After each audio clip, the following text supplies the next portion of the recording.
Convidamos Gabriel Salum para apresentar o painel no eixo Conhecimento, Evangelizar-se, Tarefa Prioritária. Gabriel Nogueira Salum, presidente da Federação Espírita do Rio Grande do Sul, e também exerce a função de evangelizador de infância no Centro Espírita Leon Denis, em Porto Alegre. Com vocês. Obrigado.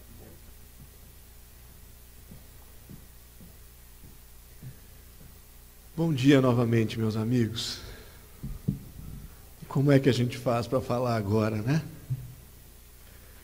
Eu não sei vocês, mas eu sou daquele tipo que ou eu choro ou eu falo, né? E as duas coisas juntas é mais difícil. Mas os benfeitores amigos vão nos conduzir nessa bela tarefa. O tema que inspira essa primeira abordagem, essa primeira reflexão do nosso encontro de evangelizadores é evangelizar-se, tarefa prioritária. Então é claro que especialmente esse momento destina-se a olharmos para dentro de nós mesmos, a encontrarmos com o evangelizador que somos, que fomos, que temos sido, e pensar no evangelizador que seremos, fruto das nossas decisões, das nossas escolhas, da nossa coragem e do nosso esforço. Em o Evangelho de Mateus, o nosso mestre, modelo e guia da humanidade, conclama-nos: brilhe do mesmo modo a vossa luz diante dos homens, para que, vendo as vossas boas obras, eles glorifiquem o vosso Pai que está nos céus. Nas palavras de Jesus, nada falta, nada sobra. Brilhe a vossa luz. E nisso, o Mestre recorda-nos a condição de evangelizadores, de co-criadores, de responsáveis que somos todos nós, uns pela evangelização dos outros. Mas o Mestre prossegue após o pedido, o convite, a conclamação, para que façamos brilhar a nossa luz, luz que brilha com os sentimentos nobres, com a ação caritativa, com o conhecimento salutar. Mas jamais, diz ele, que essa luz deve brilhar para que nós nos glorifiquemos. Não. Diz-nos que devemos fazer brilhar a luz pelas boas obras, pelo trabalho diuturno, pelo esforço muitas vezes silencioso, para que todos os nossos irmãos em humanidade, vendo as obras do nosso coração evangelizador, glorifiquem ao nosso Pai. Aproximem-se de Deus. E qual não é a tarefa evangelizadora, senão a recondução da criatura ao regaço amoroso e incomparável do Pai e do Criador? Quantos não são os sofrimentos, quantas não são as dores, os desatinos, a que nos arrojamos pelo simples fato de nos esquecermos da paternidade divina. E é esta mesma paternidade, infinitamente boa, amorosa, justa, misericordiosa, que nos permite a encarnação e a reencarnação como classes da escola da existência, em que mergulhamos repetidas vezes no corpo físico, como oportunidade abençoada de educação intelectual, de educação moral e de contribuição a ser dada por cada um de nós com a grande obra da criação. Esses somos nós, espíritos imortais reencarnados, com uma missão que não é nada menos do que transformar o seu mundo íntimo para então transformar o orbe em que vivemos. Allan Kardec, o codificador, espírito reencarnado, conhecido por nós nessa etapa da sua trajetória, mostra desde cedo a devoção pela tarefa de educar almas, já compreendendo uma educação que transcende a transmissão de conhecimentos e de informações. E é por isso que destacamos um discurso ainda de Hippolyte Léon Denisard Rivail, antes que essa alma conhecesse a doutrina dos espíritos, em 1828 já dizia ele: a educação é a arte de formar os homens, isso é, a arte de fazer eclodir neles os germes da virtude e abafar os do vício. Quando lhe chega às mãos, ao coração, à consciência, a terceira revelação divina, o Consolador prometido, o conceito torna-se ainda mais profundo e mais abrangente. E vamos encontrar o comentário precioso tecido à questão 685A de O Livro dos Espíritos, a primeira obra da codificação. Há um elemento, diz-nos Kardec, que não se ponderou bastante e sem o qual a ciência econômica não passa de teoria. O que diz lá? Me ajudem, a educação. Que educação? Não a educação intelectual, mas a moral.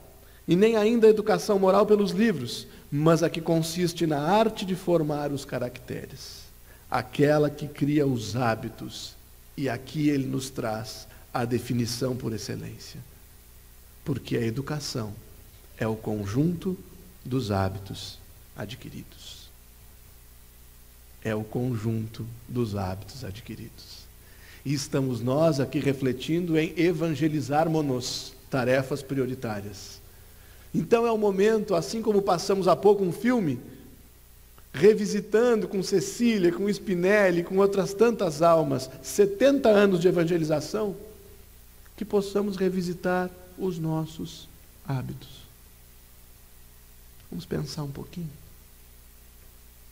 Quais são os sentimentos que têm predominado nos nossos corações? O que é que tem animado as nossas falas? E no transcorrer dos nossos dias, quais têm sido as nossas ocupações? São elas qualificadas como trabalhos, segundo a questão 675 de O Livro dos Espíritos, que nos diz que trabalho é toda ocupação útil. E aquela luta constante para edificarmos a virtude no vazio do vício. Como estamos nós, meus amigos? Como temos avaliado, cada um, a nossa existência, o emprego dos nossos talentos? Porque é esse conjunto de hábitos adquiridos, de condutas que realizamos muitas vezes sequer sem pensar. São essas condutas, são esses hábitos, são essas lutas, são aquelas lágrimas que às vezes só o travesseiro e Deus, junto do nosso querido anjo guardião, conhecem. Aquela luta do exemplo.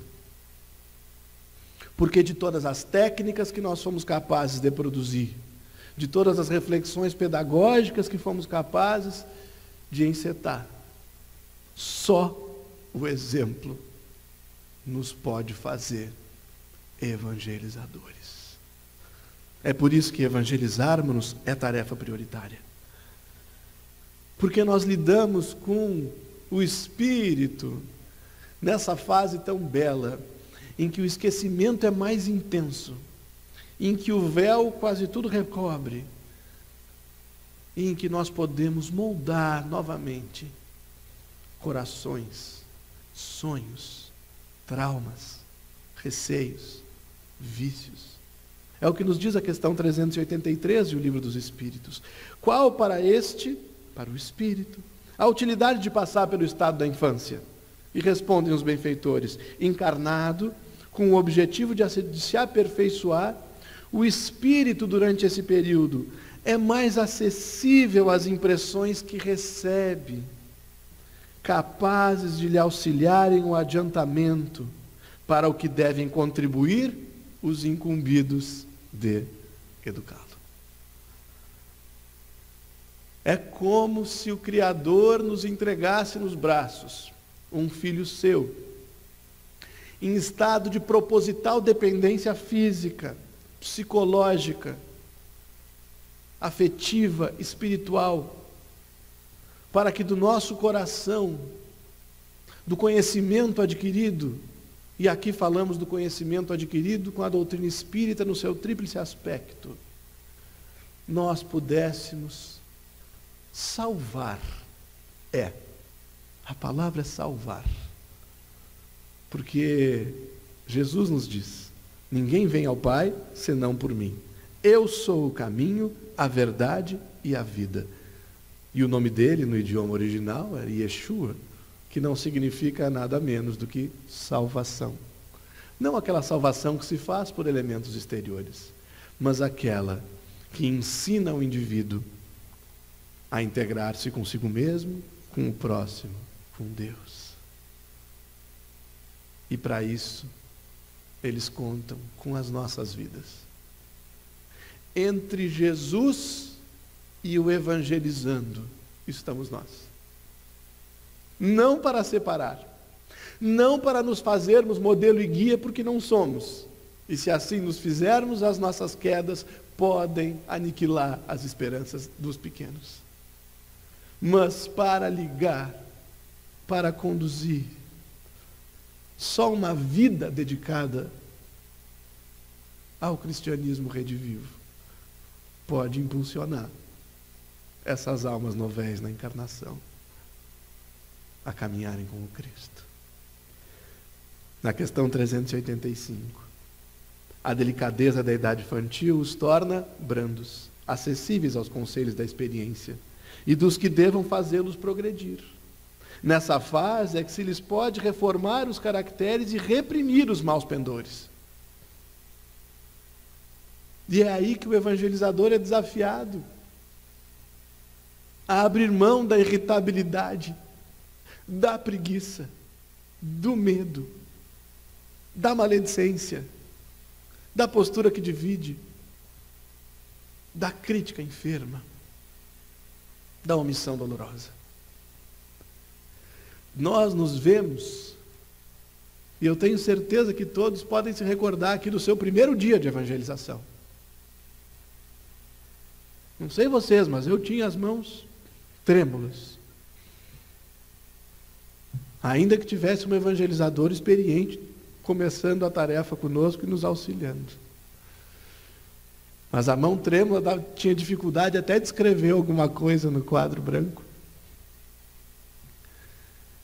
E o receio que ainda hoje nos visita é aquele frio na barriga, de saber se nós temos feito tudo, não apenas diante deles, mas tudo no templo dos nossos corações, na intimidade das nossas vidas domésticas, no desafio das nossas searas profissionais e no grande campo do movimento espírita, do qual todos somos parte.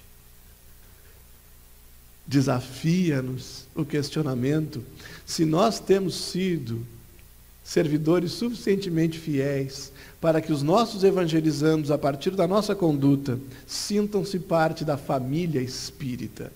E isso lhes dê pertencimento suficiente para resistir aos vendavais do mundo, sabendo que ser diferente com Jesus é bom. Isso passa por nós. Isso passa pela nossa postura. Isso passa pelo nosso esforço. Passa pelas nossas relações.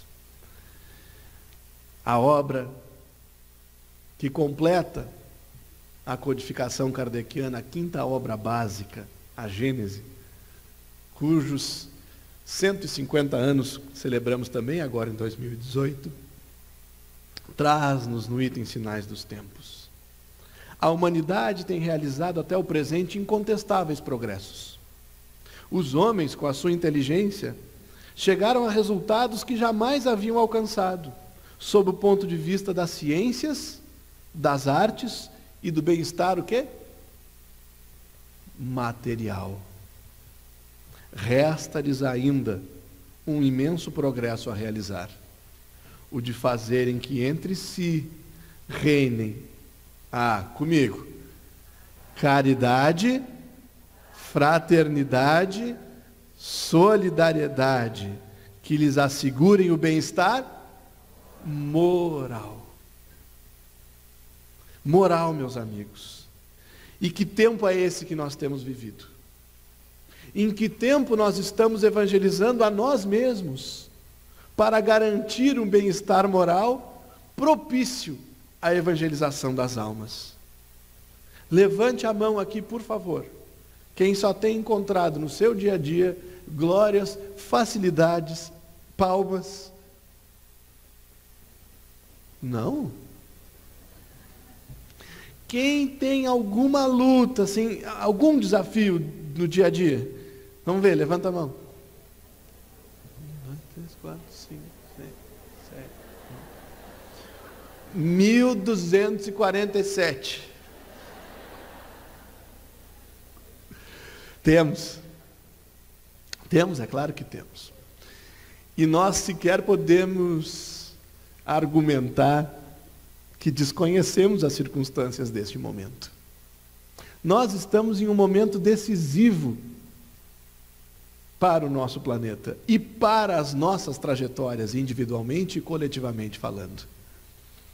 E é nesse momento que nós estamos desafiados a nos evangelizarmos, a tomarmos decisões firmes em relação a nós mesmos, a nos amarmos intensamente, na concepção trazida por Jesus de amor ágape, amor ação, agindo em prol de nós mesmos, não no egoísmo e na promoção, sim no combate diuturno à vaidade, ao impulso de desistência, ao fantasma da deserção, ao comodismo que nos enrijece e empobrece espiritualmente.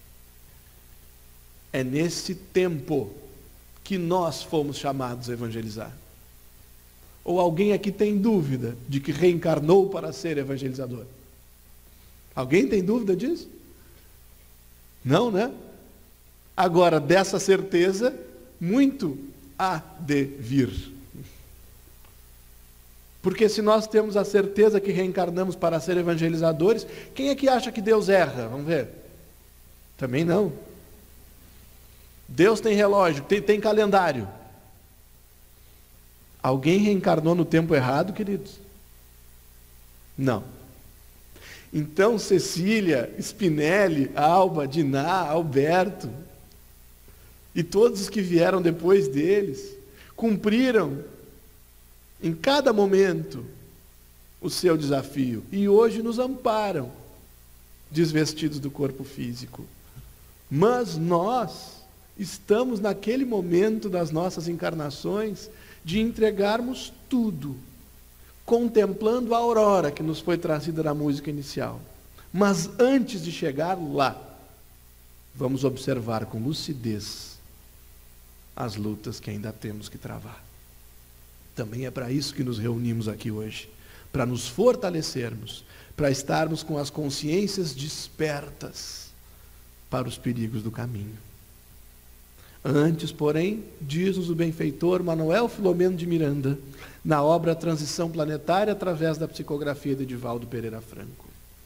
Antes, porém, de chegar esse momento, a violência, temos visto?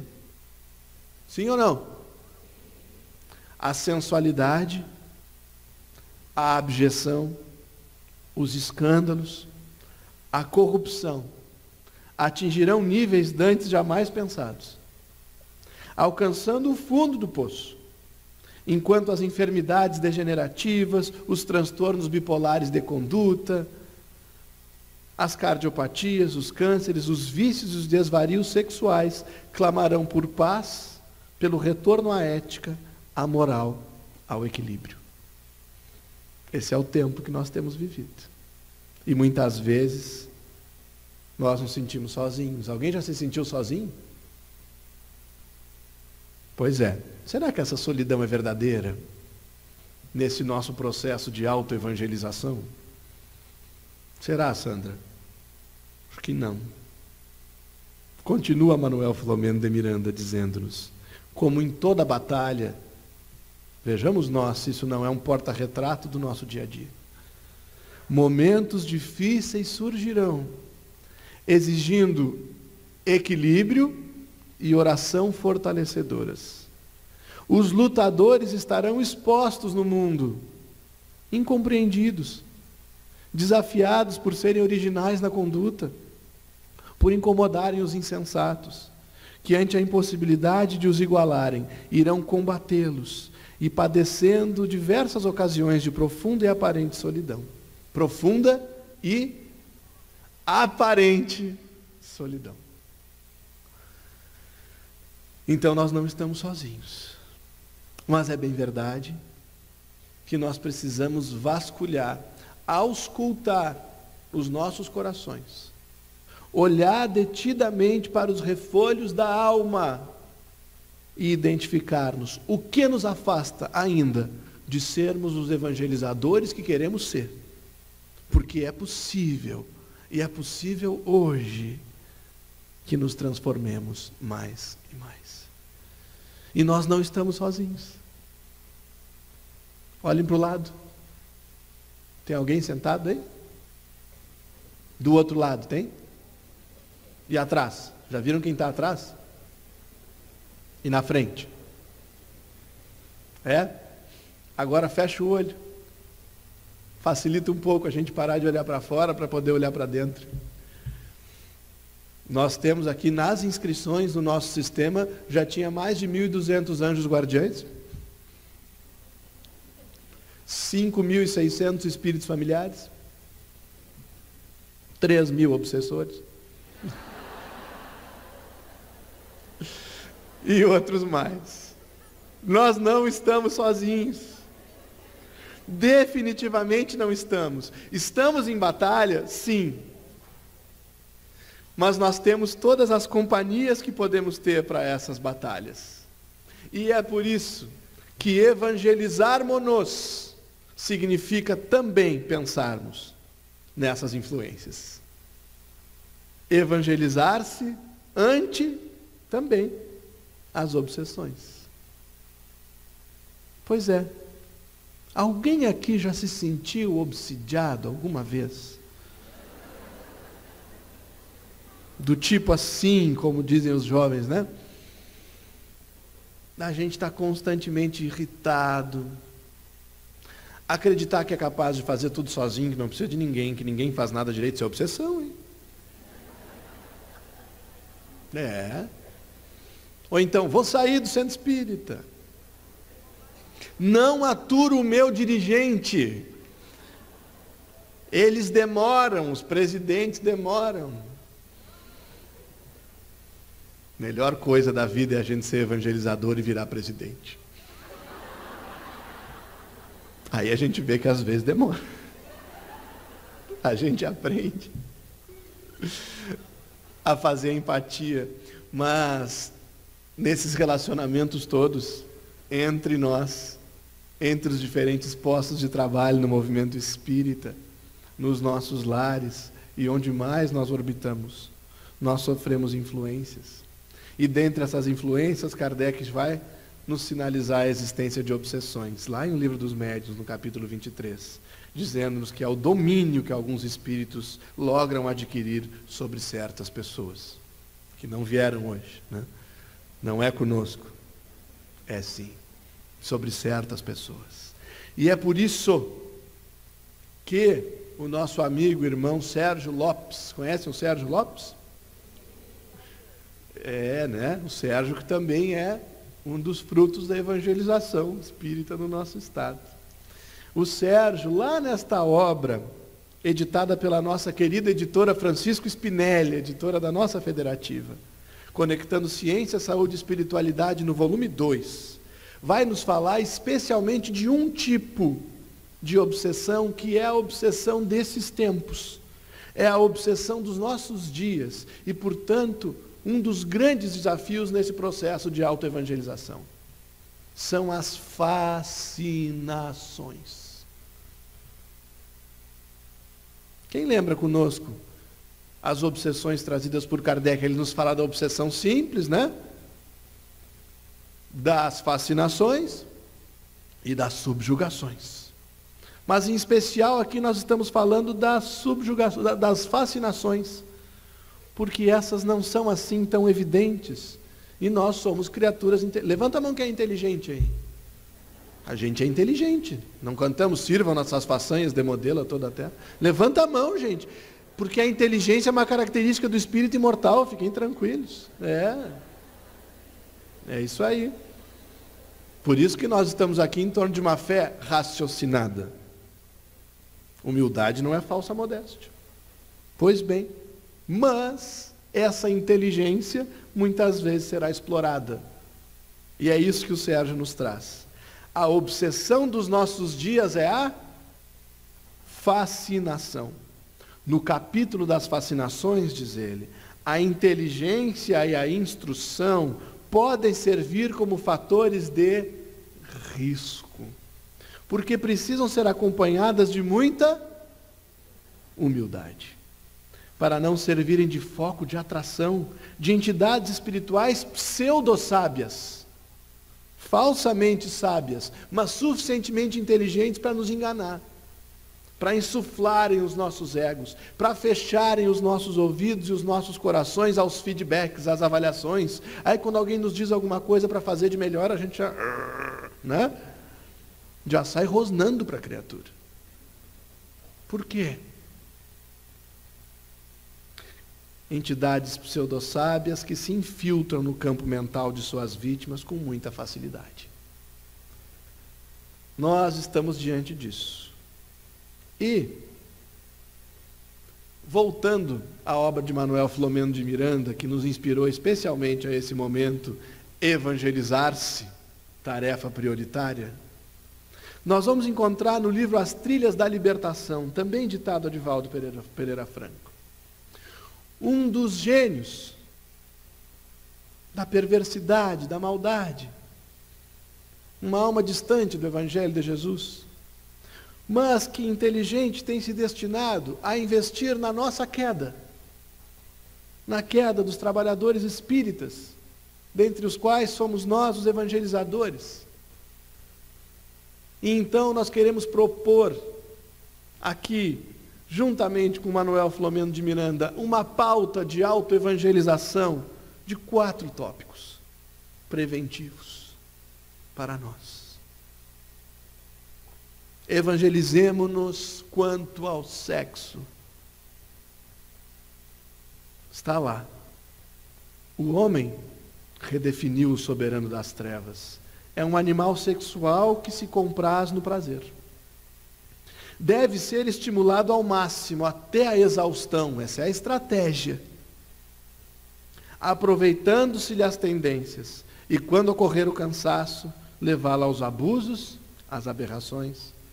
Direcionar esse projeto aos que lutam pelo equilíbrio, não somos nós, queridos, lutando pelo equilíbrio que nos sirva para evangelizarmos. Direcionar esse projeto aos que lutam pelo equilíbrio das forças genésicas, as forças criativas, tão importantes ao nosso trabalho evangelizador. É o empenho dos perturbadores, propondo encontros, reencontros e facilidades com pessoas dependentes dos seus comandos, que se acercarão das futuras vítimas, enleando-as nos seus jogos e envolvimentos enganosos. Muita atenção para nós, meus amigos.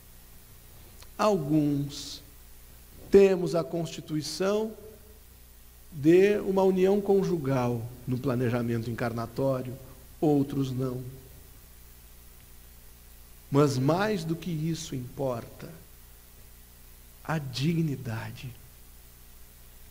O emprego dessas forças sexuais é de tal forma decisivo ao êxito do nosso processo de evangelização, ao êxito do nosso planejamento reencarnatório, que nós temos até medo de falar disso.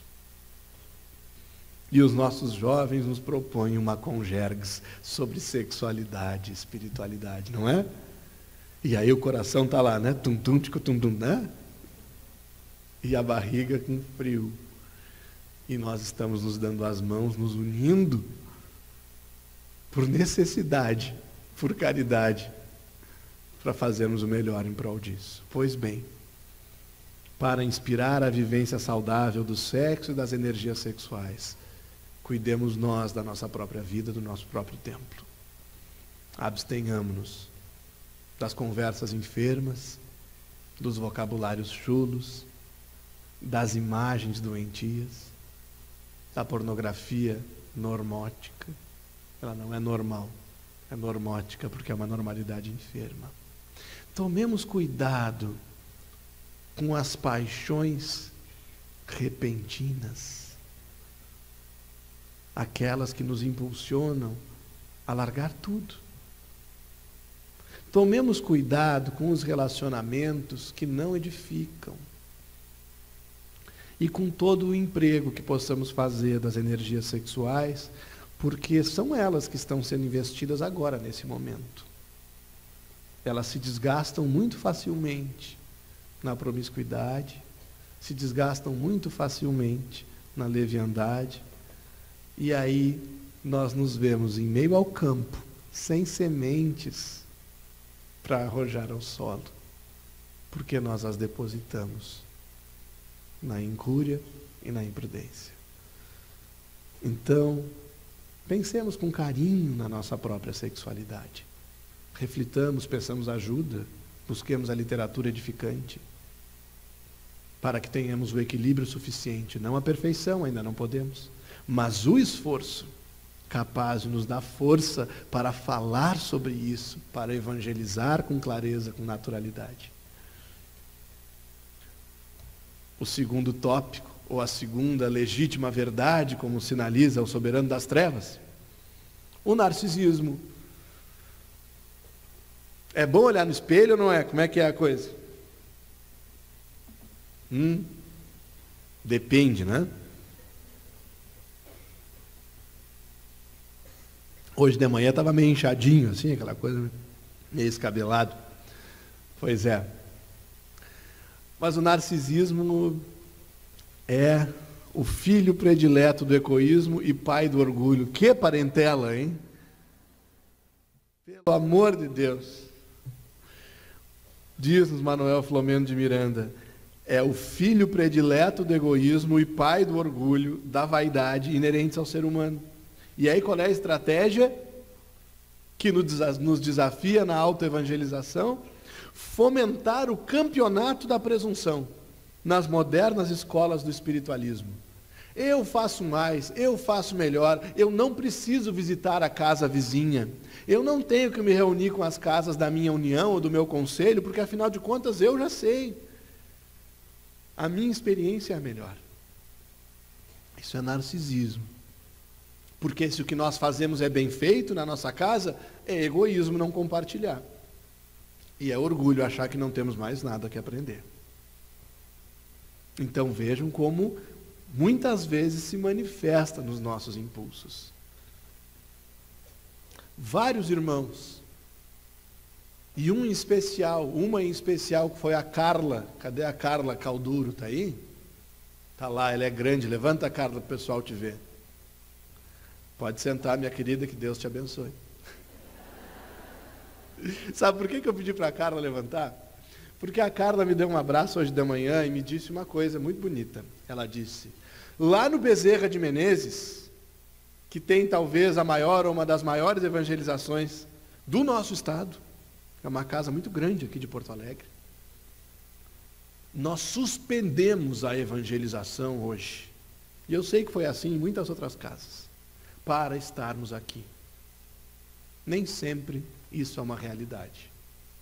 Parabéns, porque quando nós reconhecemos que de tempos em tempos é preciso pararmos, nos reunirmos, aprendermos uns com os outros. Olha, o povo das Araucárias está aqui, os irmãos do Uruguai. E a Sandra, que cruzou o Brasil todo para fazer a Pororoca. Pororoca é o encontro dos Rio Grandes, né? Rio Grande do Sul, Rio Grande do Norte. A gente faz assim. Lá no Conselho Federativo Nacional da FEB, a gente senta do lado, assim, né? Porque é em ordem alfabética, sai cada coisa dali. Coisa boa. Porque é preciso combatermos essa falsa ideia de que nós somos suficientes por nós mesmos. Não somos. Somos, no dizer de Bezerra de Menezes, interdependentes. Não somos independentes e não somos dependentes, mas temos uma aliança com vistas ao êxito espiritual. Então tá lá. Ensejando a fascinação, lembra da fascinação? Começa por aqui. É item de alta relevância para a queda desastrosa de quem deseja a preservação do ideal de crescimento e de libertação. O orgulho entorpece os sentimentos e intoxica o indivíduo, e um coração intoxicado não consegue acolher. Quando o evangelizando nos chega, às vezes em lágrimas, às vezes em conflito violento. Um coração intoxicado não consola. Quando a dor vem naqueles olhinhos. Não. Exige corte, e suas correntes de ambição impõem tributários da sustentação. Nós começamos a nos achar merecedores de homenagens, de cerimônias. Não. Se não cairmos pelo sexo, e não vamos cair, vamos lá, se cairmos, vamos levantar. Nem pelo narcisismo, evangelizemo-nos quanto ao poder. É a terceira legítima verdade trazida na obra. O poder tem prevalência à natureza humana, remanesce dos instintos agressivos, dominadores e arbitrários. Se expressa de várias formas, sem disfarce ou escamoteado, explorando aqueles que se lhe submetem e desprezando-os ao mesmo tempo, pela subserviência de que se fazem objeto. E sublinhamos, e aos competidores indomáveis, detestando por projetar-lhe sombra. O poder é alçapão, que não poupa quem quer que lhe caia na trampa. Pois é. Competidores. Será isso um contexto do movimento espírita? Não deveria ser. Não é a minha evangelização é melhor que a tua, mas essa sala tem que ficar para o meu ciclo. Mas e a tua? Não, a tua não precisa de janela. Importante mesmo é os bebês. Mas o que adianta evangelizar os bebês e perder depois os jovens? Então o importante é o jovem. Vamos mais longe do que isso.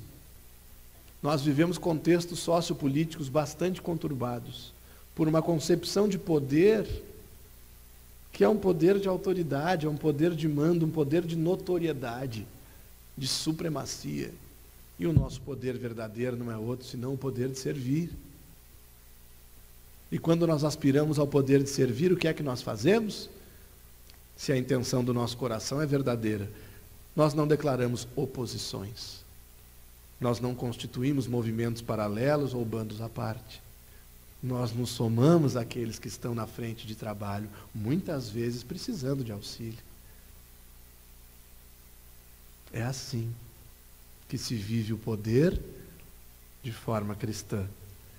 E é ao contrário, de forma escamoteada, muitas vezes, por um ou por outro caminho, que nós atentamos contra o trabalho, sob argumentos de democracia. Não.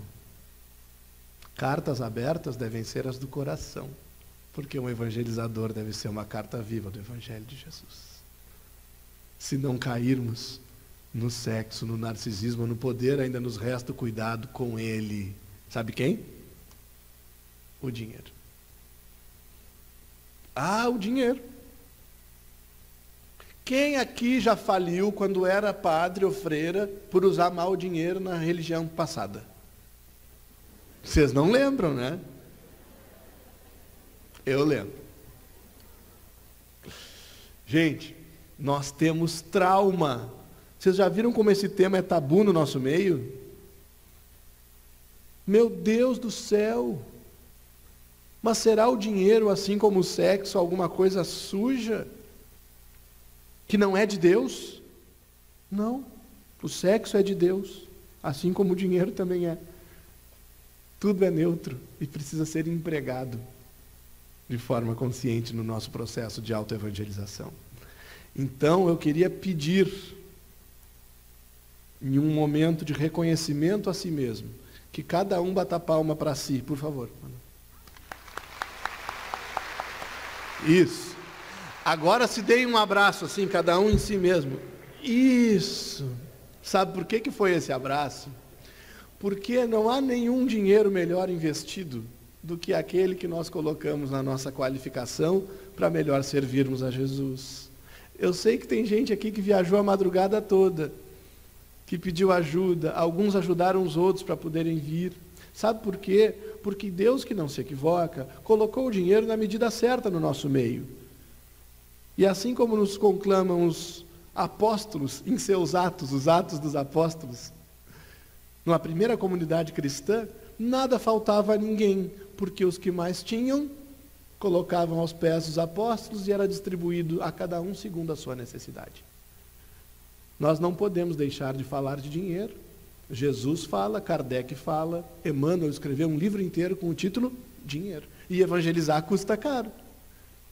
Um bom material didático, o deslocamento para um curso, o dia a dia indo e voltando do centro espírita. Então nós precisamos compreender que investir dinheiro na nossa tarefa, aqueles que o temos, e aqueles que não temos, buscarmos e também colocarmos a serviço disso, é fator de prevenção à queda na nossa encarnação. Porque não há nada mais digno do que a tarefa espírita para colocarmos os recursos do coração, os da mente e também os do bolso, sem constrangimento. Então, esses grandes perigos que estão postos aqui são os fatores que nós sugerimos para a nossa reflexão e para a nossa autoevangelização. Vamos, saindo daqui no dia de hoje, ou ainda durante as nossas tarefas, olharmos para nós mesmos e verificarmos como estamos em relação ao sexo, ao narcisismo, ao poder, ao dinheiro. E então, vem um alerta consolador. Porque nem só de perigos é feito o caminho. O benfeitor sinaliza, pedindo a cada um de nós: precatem-se os servidores do bem, das ciladas outrizes do mal que têm raízes no coração, e estejam advertidos. Suportem o cerco das tentações com estoicismo e paciência, certos de que o Pai não lhes negará socorro nem proteção, propiciando-lhes o que seja mais importante e oportuno. Ademais, não receiem as calúnias dos injuriadores, que os não consigam derrubar. Quando influenciados pelos assessores dos gênios, os obsessores, mantenham-se intimoratos nos ideais abraçados. A vitória tem a grandeza da dimensão da luta travada. Então, aqueles que levantaram a mão dizendo: estou em luta, estamos em grandes lutas, são os candidatos às grandes vitórias. Não aquelas vitórias sob as luzes do mundo, mas as vitórias no tribunal da consciência e no templo do coração. Essas sim, aquelas que nos fazem grandes unicamente diante dos olhos de Deus. Embora a aparente derrota que nos possa ser imposta pela visão do mundo. Então, meus queridos, evangelizar-se para unir e unificar. Dizíamos ao início que só foi possível tudo isso e só tem sido possível toda esta marcha porque nós estamos trabalhando unidos. E está lá na obra Brasil, Coração do Mundo, Pátria do Evangelho. Quem já leu? Ah, leu. Até tu, Miriam.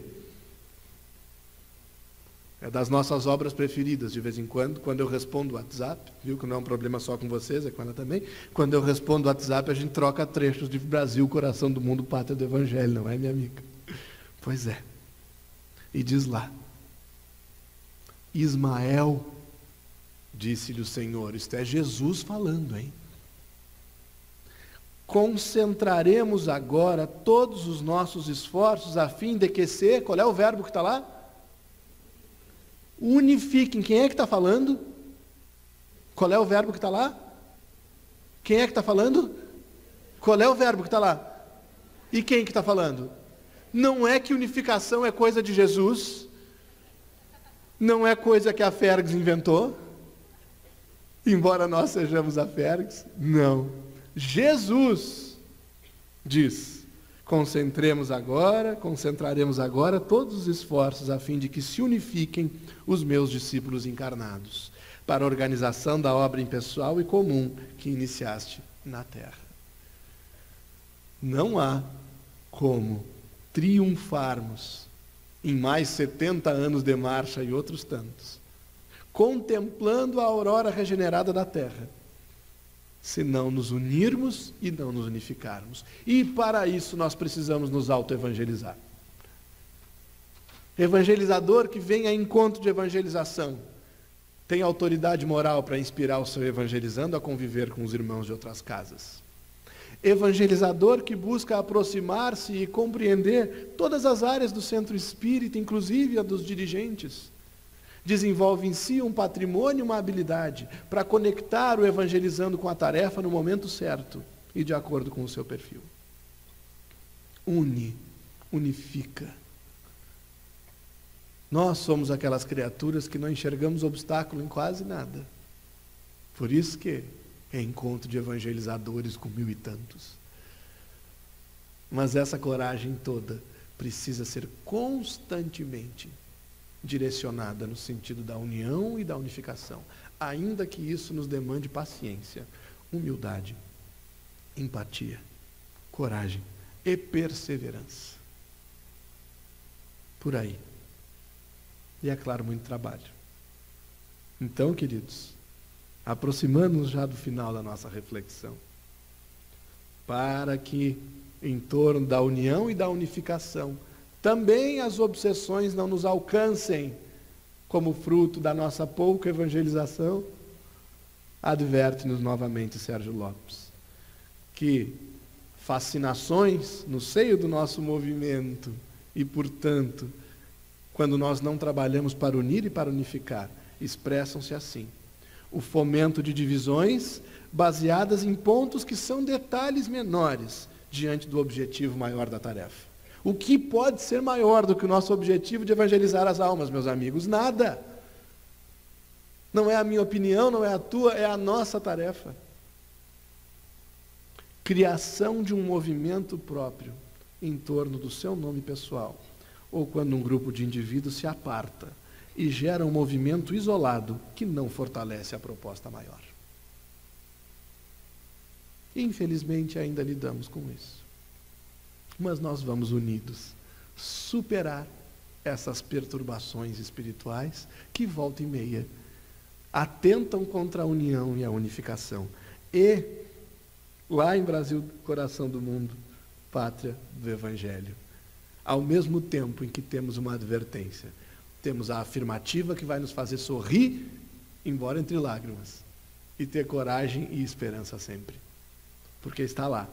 Há essas forças que tentam a dissolução dos melhores esforços de Ismael e de suas valorosas falanges do infinito, deve-se o fenômeno das excessivas edificações particularistas do Espiritismo no Brasil.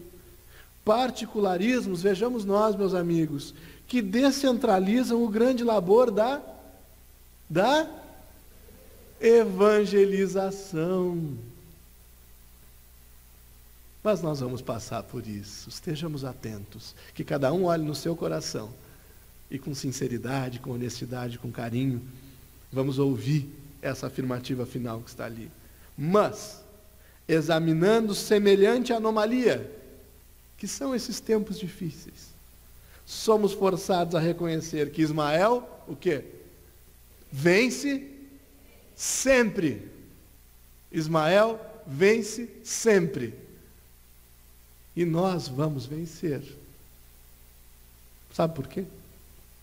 Porque nós amamos as nossas crianças. Nós amamos os nossos jovens queridos. E porque adiante de nós Entre tantas almas, hoje especialmente, nós escolhemos essas duas que estavam aqui representadas, Cecília e Spinelli. Evangelizar-se, tarefa prioritária. Não é uma tarefa imediata, não é uma tarefa fácil, mas é uma tarefa feliz e é uma tarefa necessária. E o último valor que queremos compartilhar, para que fique conosco, agora e sempre, inspirado nessas duas almas. Ele veio da Itália, pobre, menino, família desconstituída, ergueu-se de todas as dificuldades, fundou a nossa editora, foi pioneiro na evangelização, superou tudo, fronteiras, não conhecia. E ela, mulher valente, amorosa, firme, suportou preconceitos, dificuldades também. Não se contentou com as fronteiras do Rio Grande e, quando chamada a servir, foi servir em todas as esferas. Educou diretamente algumas das almas que nós vamos ouvir ainda hoje, né, Sandrinha? E nos inspira ainda hoje. Cecília e Spinelli têm sido presidentes, entre aspas, da nossa federativa, né? Junto com Michelena, com outros tantos. São almas muito presentes no nosso dia a dia. E entre os muitos valores dessas almas, nós escolhemos um para fechar a nossa reflexão, que é a perseverança. A perseverança nascida da fé. Eles acreditaram, serviram, evangelizaram e ainda o fazem. Nós acreditamos? Vamos servir? Vamos evangelizar? Então, parabéns, porque se Ismael vence sempre, quem caminhar com ele nessa fileira também vai vencer. Que venham mais 70 anos e outros tantos. Muito obrigado, meus amigos.